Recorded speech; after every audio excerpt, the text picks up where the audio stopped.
La mère de Chase explique que le 4 juillet 1998, son fils a été soudainement effrayé par le feu d'artifice. Il n'était pas seulement terrifié, il était complètement hystérique. Il criait, il pleurait, et j'ai dû le ramener à la maison. J'ai trouvé ça très étrange parce qu'il n'avait jamais réagi comme ça devant un feu d'artifice. Au cours des mois suivants, sa peur des bruits d'explosion devient de plus en plus grande, jusqu'à devenir une véritable phobie. Carol Bowman demande alors de l'aide à un ami hypnothérapeute. Au cours d'une séance, il demande à Chase de fermer les yeux, de respirer profondément et de penser à un bruit qui lui fait peur.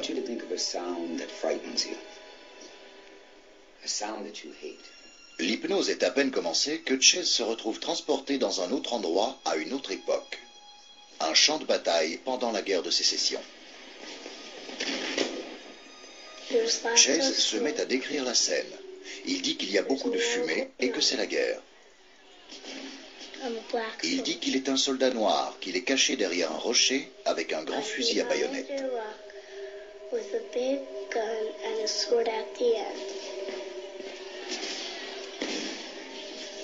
J'étais sous le choc. Il s'est recroquevillé sur mes genoux tellement il avait peur. Je le sentais trembler pendant qu'il parlait de ce qu'il ressentait avec toutes ses armes autour de lui, à ramper derrière un rocher. Il se recroquevillait sur mes genoux. Dans sa tête, Chase se repasse toute l'histoire, une sorte de suite d'images. Pendant l'assaut, il est touché par une balle. Son poignet est cassé. Il est conduit dans un hôpital rudimentaire au milieu des champs. On lui pense sa blessure avant de le renvoyer sur le front pour manipuler un canon. Chase s'est vu retourner dans la bataille et se faire tuer derrière le canon.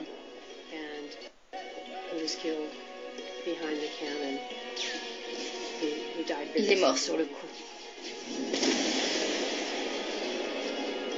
J'étais étonnée parce que son histoire semblait très réelle et plausible.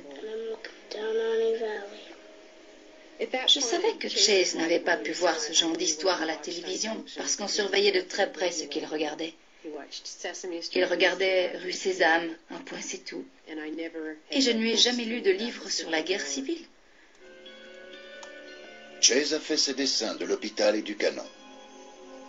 Des spécialistes de la guerre de sécession y ont trouvé des détails étonnamment précis. Je trouve ça plutôt remarquable pour un enfant qui n'a jamais rien vu ni lu sur cette guerre.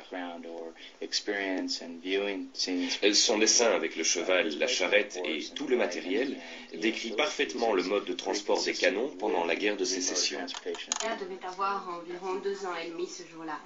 On était en voiture et elle était assise à l'arrière comme d'habitude. On descendait une colline et le soleil brillait quand elle a dit « Maman, c'est comme l'endroit où je suis morte. » J'étais sous le choc. Je me demandais de quoi elle parlait. J'étais même terrifiée à l'idée qu'elle puisse penser à la mort à son âge. Ça m'a suffisamment interpellée pour que je m'arrête sur le bas-côté. Intriguée, la mère de Léa s'arrête pour lui faire répéter ce qu'elle vient de dire. La petite fille lui répond qu'elle était dans une voiture, qu'elle est tombée du pont et qu'elle s'est retrouvée dans l'eau. Elle affirme que sa mère n'était pas avec elle ce jour-là. J'ai eu le sentiment que c'était quelque chose de très important. J'étais sûre que c'était une grande nouvelle et qu'il fallait que je lui accorde toute mon attention. C'était très différent de toutes les conversations qu'on avait eues jusqu'ici. Léa raconte qu'elle était adulte et qu'elle conduisait la voiture. Elle m'a dit qu'elle était tombée du pont et qu'elle s'était retrouvée dans l'eau à l'extérieur de la voiture. Elle disait qu'elle sentait les pierres sous sa tête. Elle regardait en l'air et voyait des bulles remonter à la surface. Elle voyait le pont qui brillait sous la lumière du soleil. La petite fille affirme que c'est l'endroit où elle est morte. Je ne crois pas qu'elle ait pu inventer cette histoire. Si ça avait été un autre enfant, j'aurais peut-être été sceptique, mais j'étais constamment avec elle à cette époque. Je contrôlais tout ce qu'elle regardait et lisait.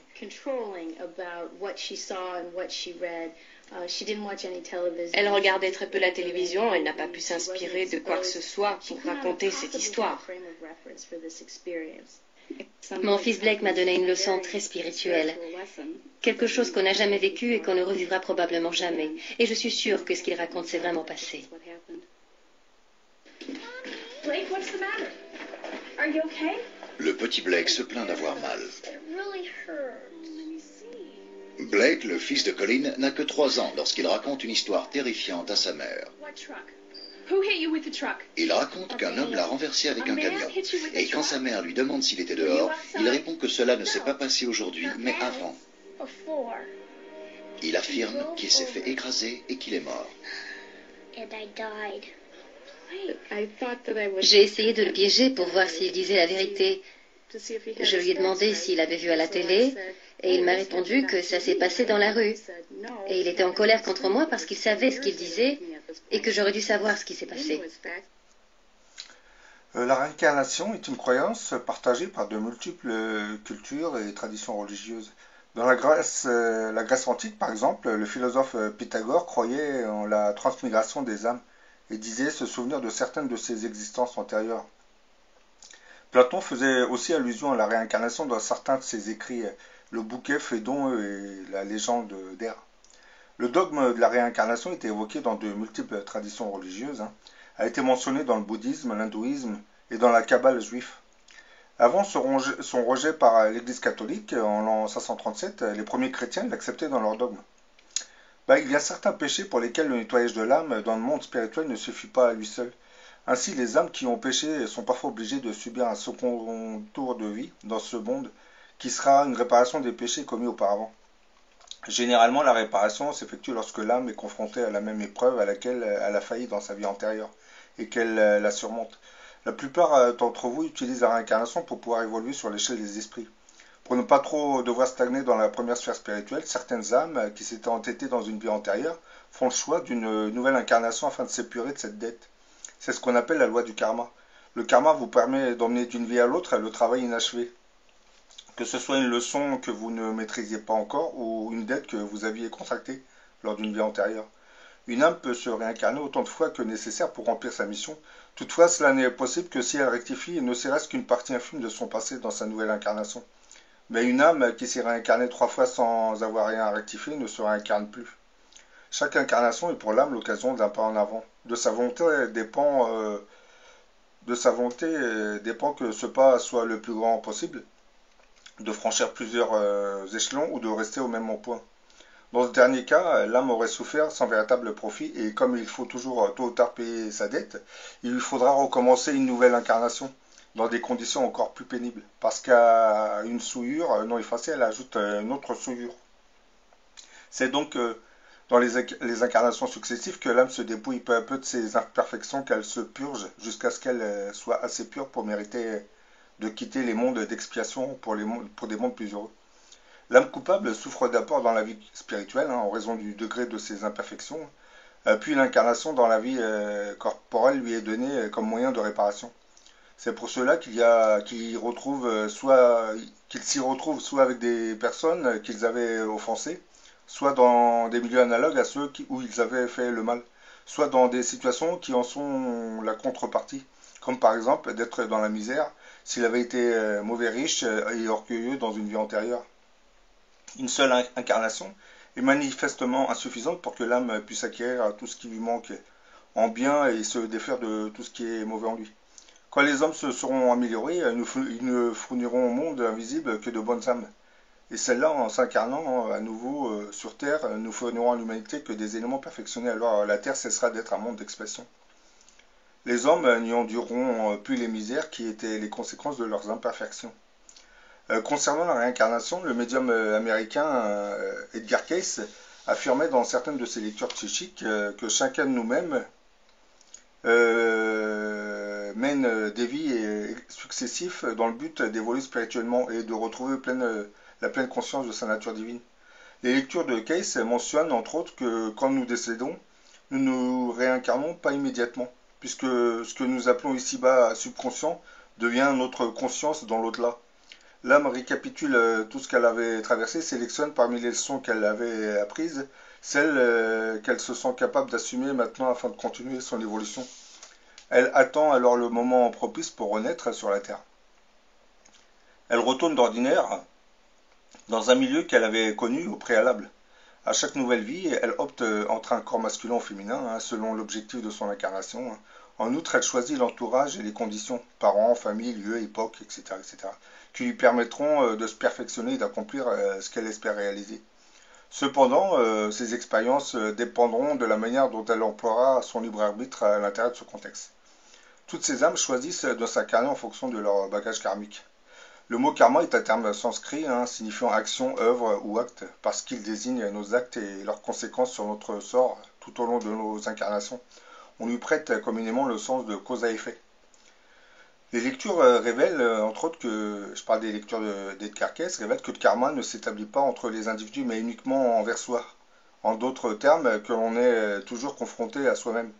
Le cours de notre existence se fonde par conséquent sur les décisions que nous prenons afin de répondre à la conjoncture que nous-mêmes avons suscitée.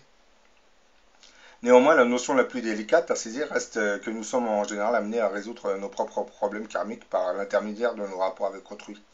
Voilà pourquoi, au lieu de nous attribuer l'entière responsabilité de nos échecs et de nos déceptions, nous avons tendance à en rejeter la faute sur nos semblables.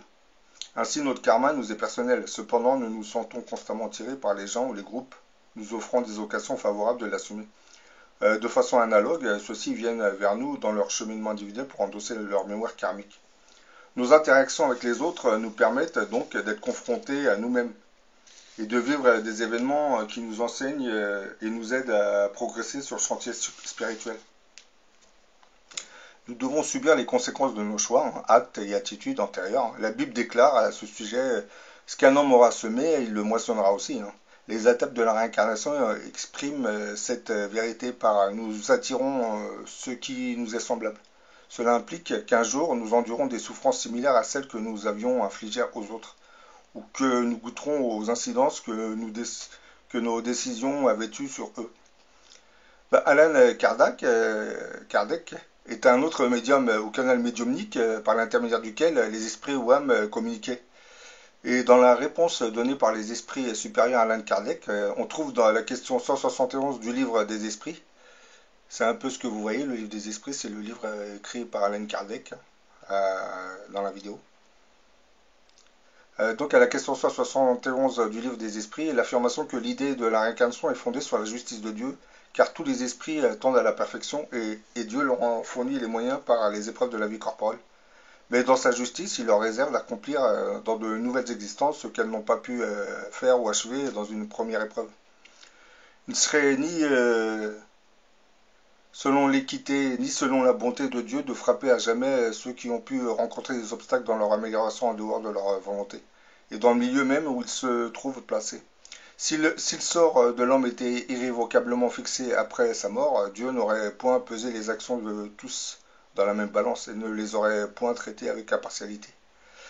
La doctrine de la réincarnation, c'est-à-dire celle qui consiste à admettre pour l'homme plusieurs existences successives, est la seule qui réponde à l'idée que nous nous faisons de la justice de Dieu à l'égard des hommes, placés dans une condition morale inférieure. La seule qui puisse nous expliquer l'avenir et asseoir nos espérances puisqu'elle nous offre le moyen de racheter nos erreurs par de nouvelles épreuves. La raison nous l'indique et les esprits nous l'enseignent. Si l'homme n'avait qu'une existence, et si après cette existence son sort futur était fixé pour l'éternité, quel serait le mérite de la moitié de l'espèce humaine qui meurt en bas âge pour jouir sans effort du bonheur éternel? Et de quel droit serait-elle affranchie des conditions souvent si dures imposées à l'autre moitié? Un tel ordre des choses ne serait selon la justice de Dieu par la réincarnation. Ne saurait être, selon la justice de Dieu, par la réincarnation de l'égalité pour tous. Il n'est d'ailleurs pas rationnel de considérer l'enfance comme un état normal d'innocence. Ne voit-on pas des enfants doués des plus mauvais instincts à un âge où l'éducation n'a pas encore pu exercer son influence? N'en voit-on pas qui semblent apporter en naissant l'astuce, la fausseté, la perfidie, l'instinct même du vol et du meurtre? La loi civile absout leurs méfaits parce que, dit-on, ils sont agis sans discernement. Mais d'où peuvent provenir ces instincts si différents chez des enfants du même âge, élevés dans les mêmes conditions et soumis aux mêmes influences? D'où vient cette perversité précoce, si ce n'est de l'infériorité de l'âme, puisque l'éducation n'y est pour rien? Ceux qui sont vicieux, c'est que leur âme avait moins progressé, et alors elle en subit les conséquences non pour ses actes d'enfant, mais pour ceux de ses existences antérieures. Bah, dans ses écrits, que ce soit Edgar Cayce ou Alan Kardec, on nous explique que la réincarnation est un but qui permet aux âmes d'évoluer, de se débarrasser des imperfections qu'elles auraient contractées lors d'existences antérieures. Le karma leur permet entre autres de s'épurer et de pouvoir évoluer dans le monde invisible. Bon, certaines âmes ne se réincarnent pas parce qu'elles ne veulent pas, elles stagnent dans les premières sphères, mais beaucoup de ces âmes, certaines de ces âmes se repentent et demandent une nouvelle incarnation pour pouvoir s'épurer d'une tête karmique. Bien entendu, lorsqu'une telle âme revient sur Terre, si c'est par exemple un criminel, il y a de grandes chances qu'il s'incarne dans le corps d'un bébé où il va souffrir dans une famille qui va le marquer, et le martyriser et le frapper. Ça serait une famille violente.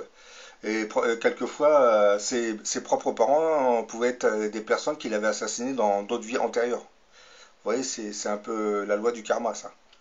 Et lorsque cette personne a payé sa dette, cette première dette, eh ben, il s'est épuré d'une dette. Parce que quelquefois, ce genre d'âme contracte beaucoup de dettes. Donc, tant qu'ils n'ont pas payé toutes les dettes, eh ben, l'âme ne pourra pas évoluer. Et lorsqu'ils se sont épurés, ben, l'âme finit par évoluer rapidement au niveau terrestre et au niveau spirituel. Parce que en s'épurant des dettes karmiques, eh ben, comme je l'ai expliqué dans une autre vidéo, les âmes commencent à franchir les différentes sphères, les différents paliers. De la première, l'âme monte vers la deuxième, ensuite vers la troisième. Et à partir de la cinquième, l'âme ne se réincarne pratiquement plus sur Terre.